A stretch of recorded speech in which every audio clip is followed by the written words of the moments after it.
Hello and welcome, guys. My name is Badger and welcome to another fantastic painting video. Today we'll be painting the Imperial Fists, my personal legion. Well, not my personal legion, but the legion I collect and paint at least for Horus Heresy and indeed 40k.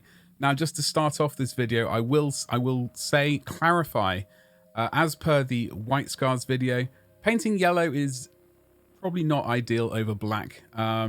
I normally do it over a white primed miniature, but in this case, we're starting all our miniatures from a black prime, and I wanted to show that it's certainly possible, but probably not ideal to do every single miniature this way. However, let us get stuck into it and get this miniature painted. Starting off with orange brown from Vallejo model color range. I've watered it down a fair amount, as you can see. We're just going to get these layers built up nice and quickly. Wait for each individual layer to dry. It's going to take a while, but we will get there in the end. This is coming up to the second coat we're going to put on. This is probably slightly thicker. The paint has dried out a smidgen. And as you can see, we have built up probably, this is the fourth layer, I suspect. If you go with a less watered down, you'll probably get up a bit quicker to this level. But, you know, putting on a film, some tea, and then we can move on to game color, gold yellow. Same deal with this. We have watered this down a fair amount, and this is the second coat we're putting on right now, making sure we've got some nice even coverage before moving on to the third and fourth layers. Slowly build the layers up and we will get there. And I think this is probably the third layer right now, and then we're suddenly going to jump to a lot brighter, as you can see right here. The paint was drying out. This room was quite dry, so the paint was getting slightly thicker. I'm using Gulliman flesh for this next bit, although I was considering using some Agrax or earthshade to sort of do some pin washing. We're just going to run this color into the cracks. We can always do a little bit of tidy up later, but try and be neat with it. And that's all there is to it, really. We're just going to get this in as the sort of shade. And as I have said before, this is not the normal way that I would paint yellow. However, for this series, we're starting off with all the miniatures from a black prime, so that's where what we've dealt ourselves. I'm going to move on to Phalanx yellow. I don't quite know what I was doing there. Shaking the paint, I guess. I was going to use Flash Gits yellow, but we are going to do a nice chunky highlight. Sort of an edge highlight, I guess, but a very chunky one, because we are going to go ahead and do a finer edge highlight shortly. Trying to get all those sort of upward facing surfaces. It's a weird thing. I don't normally do the lower bit of upper thigh armor, if that makes sense, where it goes onto the sort of grey undersuit. I don't really like edge highlighting that part, so for some reason I miss that.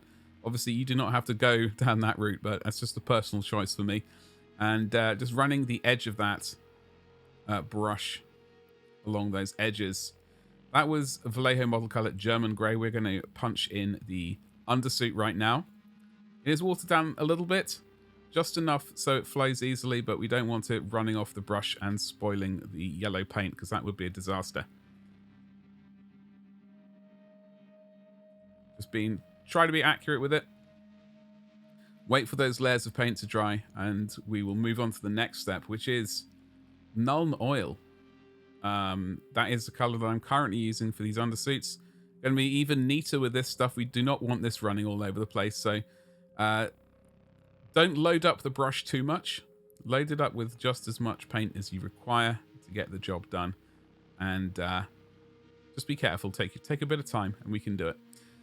Gonna get that top bit right there by the groin and the inner kneecap. Yes, there we go. Lovely stuff.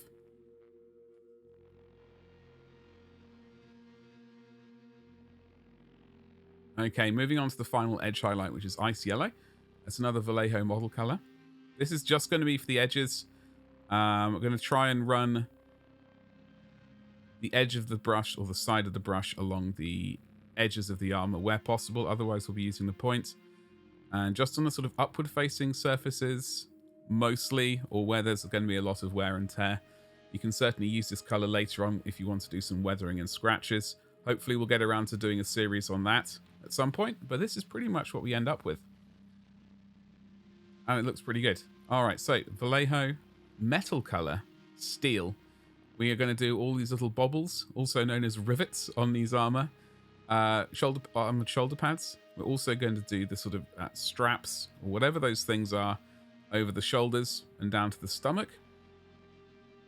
With this color, this paint is made for the airbrush, so it is very fluid. So also be wary of this one. You don't particularly want to have these paints running all over the place. So get a quality brush like I do, and then we can move on to the next step, which is Nuln oil. We are going to cover all of these metal parts with this color. It is going to matte it down a fair amount, which is fine for me. I will matte varnish at the end of this, so losing any reflectiveness isn't a big deal for me.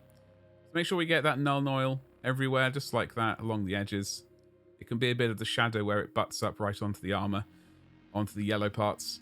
But don't let it run too far away. I'm going to go back with the steel now, and we are going to add a bit of that reflectiveness back. We're going to try and leave the Nuln oil on the downward facing bits of these rivets, if that makes any sense. So just point it basically like I am right now, and make sure the upper facing surfaces get that steel paint back on to add a bit of the color back and leave the Nuln in the recesses. Just like so. And then now we got Scale 75 Metal and Alchemy Thrash Metal. We're going to use this for a highlight of these steel parts. We don't want to go too bright on these. We don't want them reading as a completely sort of different color. So this is the final highlight for these steel rivets and shoulder strap things. That's all we really need. I don't think we need to go any brighter. But as you can see, it's sort of highlighted from above there. And it's darker on the sort of ground-facing bits, which is what we wanted. Now, we got some Rhinox side. I'm going to show you how I do leather currently. So, a couple of thin washes, a couple of thin coats of Rhinox hide is the way forward. Waiting for each layer to dry, obviously, in between, before moving on to the next stage.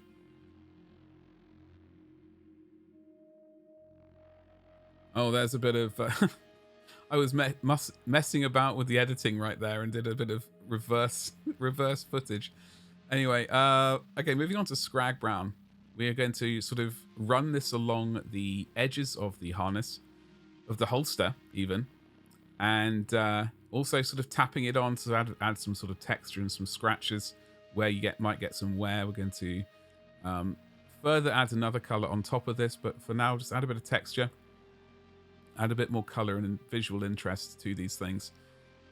Tapping and sort of sliding the brush along the edges is a good method to do this. And this is the final color that I'm going to use on this stage, Bugman's Glow. I'm going to tap this along here, and it will add a bit of a highlight. Add a bit more sort of variation of color, and that's basically what we want. And yeah, just like that. That's all there is to it. Bugman's Glow. And you'll be good to go. There we go. That rhymes as well, so it's obviously a good plan. Bit of a scratch. Get those edges. Amazing.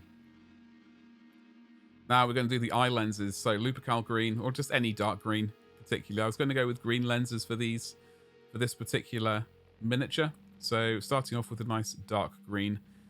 Get that green into the eye lenses. I'm trying not to completely flood the entire black lens. I just like to do a sort of narrow sort of scrape of paint on future layers, but this one's, it's okay. It's kind of dark, so it's going to be okay to go a bit wider. We're going to move on to Warpstone Glow. This color does not work well with me. Coverage, I think, is pretty terrible, so you're going to need a couple of layers. There we go. It's trying to get on camera. There we go. So, as you can see, we do have like a little stripe, leaving some of that darker color above and below.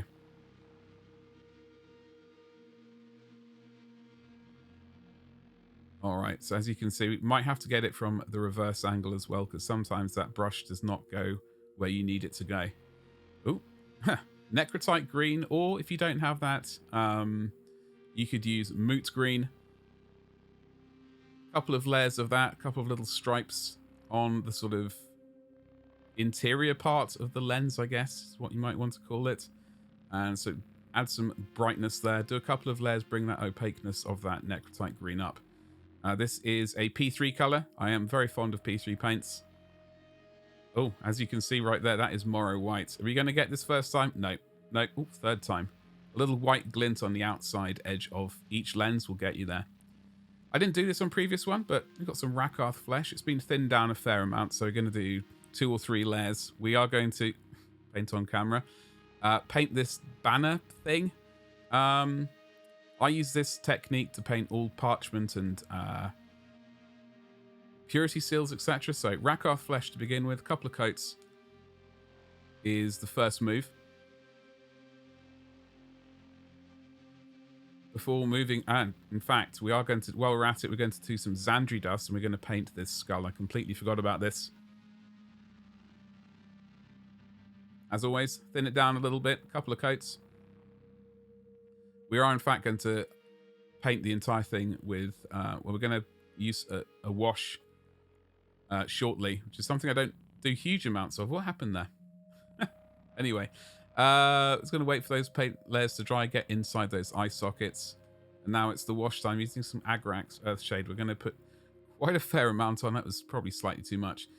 You don't want massive pools of it building up, so wick away any excess. You just want to sort of tint the surface, I guess, rather than have pools and pools of the wash just chilling. I am going to paint that central black circle. I'm going to paint it white. But once the Agrax is dried, we want to go back to the Zandri dust and paint the upward-facing surfaces. As for that circle thing, we use Celestra Grey, Ultham Grey, and then highlight with Morrow White, as per basically the White Scars video. And yeah, so just painting, adding that colour back in over the top of that Agrax wash. That's all there is to this, really. Get that colour in. Moving to Ushabti Bone next and adding those highlights. We are going to add a couple more highlights after this, but start adding a bit of brightness onto this skull. There is a reverse side to this, so don't forget to paint this the other side of it like I did. So yeah, don't just concentrate on this particular part. I completely neglected the other side at some occasions, and it was a bit of a disaster. Try and get some of those teeth. It's not the end of the world. It's just a tactical marine. Just a poor tactical marine. Okay, I've got some Screaming Skull. We are going to add that sort of on... I don't know what's happening with the footage there. For like another bit of brightness on this skull. Get some more of those upward-facing surfaces. Keeping the darker colours in the shade. That was rather dramatic. Getting some of those sort of scratches and stuff on the surface. Doesn't have to be smooth at all by any stretch of the imagination. I have in past painted these gold and steel colours, but I just wanted to paint some ivory to show you folks. And that's basically what we're doing. And with the Screaming Skull, now we've got Vallejo model colour ivory. We're going to pick out a couple of brightest points on this skull, sort of up there. Going to try and pick out some of the teeth if possible. Some of the inside of the ocular cavity, I believe is the word. Adding a bit of a scratch right there. Lovely stuff. Just adding a bit more brightness to it.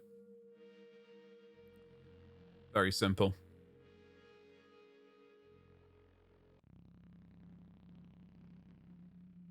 Hey, there we go. Wasn't too hard, was it? All right. Let's go back to the Rakarth flesh. We are going to use that to add the colour back in. We're going to leave the Agrax like sort of in the shadows. But we're going to put the colour back in with the Rakarth flesh before building up to a brighter colour. So a couple of layers of this are probably going to be needed. And if you want to smooth any of these things out, potentially glazing this colour in will help smooth it out. However, I do like the effect we get at the end of this, so I'm going to leave it. Going to get this scroll work as well, bring some of the colour back in there. Oh, crikey. Pallid witch flesh.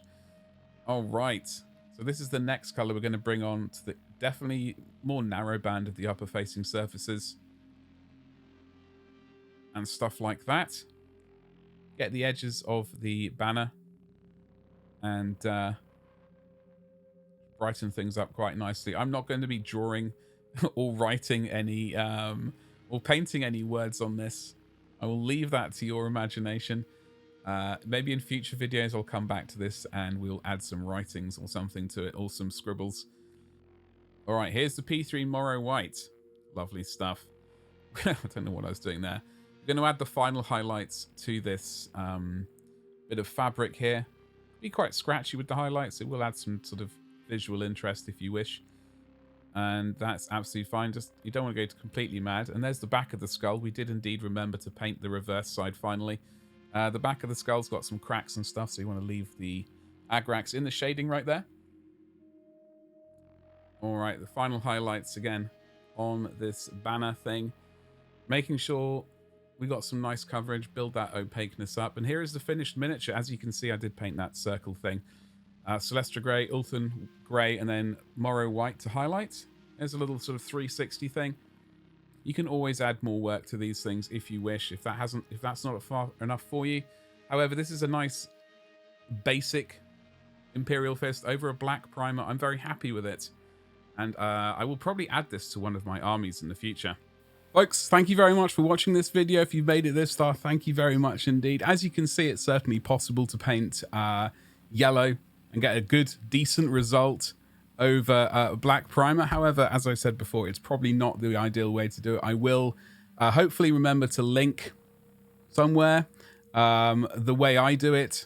I have previously recorded it, but I will do a more recent video of how I paint Imperial Fists for my own personal army. However, we do have Night Lords next, and if you don't want to miss that video, make sure you've subscribed. We are moving swiftly on to 500 subscribers and then on to 1,000. And if you'd like to go on this journey with me, please make sure you subscribed. Don't forget to like and comment. What is your favorite Legion? That's basically all I got to say. Thank you so much, and I'll see you in the next one. Goodbye.